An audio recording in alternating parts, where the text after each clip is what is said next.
We're going to start in Pakistan. This breaking news where the High Court has suspended former Prime Minister Imran Khan's recent conviction on corruption charges.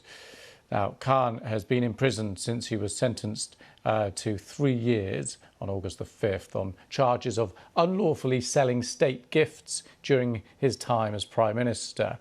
As a result of the conviction, he was also barred for 5 years from standing at elections. Suspension of the conviction doesn't necessarily mean that Khan will be free to walk out of jail or that he'll be allowed to contest the national election due later this year. Right, let's head straight to Islamabad. Our Pakistan correspondent, Caroline Davis, is there. Hi, Caroline. So just talk us through what exactly has just happened.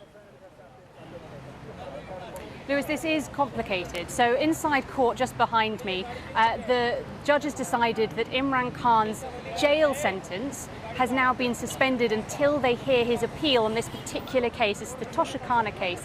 Back at the beginning of August, he was found guilty of not having declared gifts that he had been given, state gifts, that he then sold on. So he was jailed for 3 years from that point. Now, that jail sentence has now been suspended, but it doesn't mean that Imran Khan is about to come out of prison. There are lots of other cases against the former Pakistan Prime Minister, and there are also various different arrest warrants out for him in relation to those cases. That means that he could get arrested again before he even steps foot outside of jail.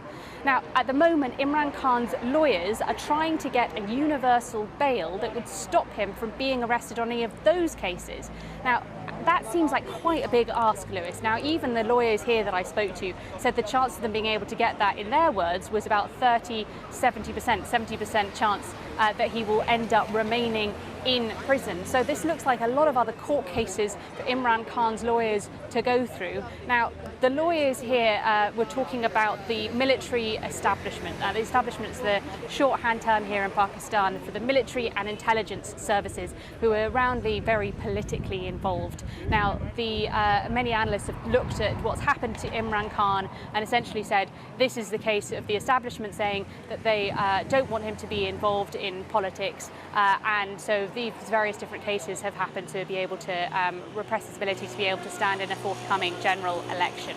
Now, that means at the moment that they would also argue that the chances of Imran Khan getting out of jail will also depend on how the military establishment are feeling towards him at the moment, how the judiciary are feeling towards him. On the counter-narrative here, if you were to speak to the government, if you were to speak to any of those people inside the establishment, they would say this is all about the rule of law, that Imran Khan has broken various different rules of law, and that the fact that he's been found guilty in this case means that he should be imprisoned. So this is the sort of arguments that are going on currently in Pakistan. But the end result, Lewis, is that although Imran Khan has had his jail sentence suspended in this particular case, it doesn't necessarily mean he's going to be out of prison immediately, and maybe not for a little while to come. And Caroline, just very, very briefly, can I ask you about his supporters? Because, of course, we've seen over the last few months his supporters take to the streets. There's been huge demonstrations. They seem to have been decreasing. I'd say demonstrations in support of Imran Khan, of course, against his treatment. What's the wider perception there across the country about what's going on? Yes, so back on the 9th of May when Imran Khan was first arrested, we did see protests around the country. And then subsequently we saw thousands of Imran Khan's supporters arrested. We saw many of his main leadership within his party left the party altogether. And since then, when he was arrested for the second time, which happened at the beginning of this month, we did not see those sorts of protests. We did not see that sort of uprising.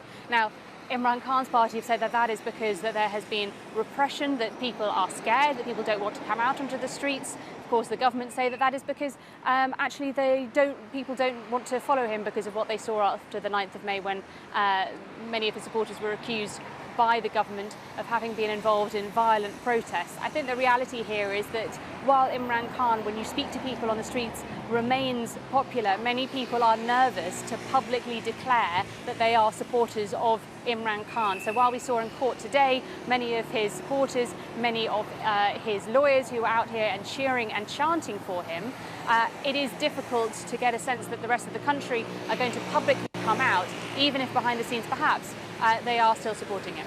Okay, Caroline, thanks so much for that. I'm an icon, man. And my girl about a 10. I should fuck her in the Benz.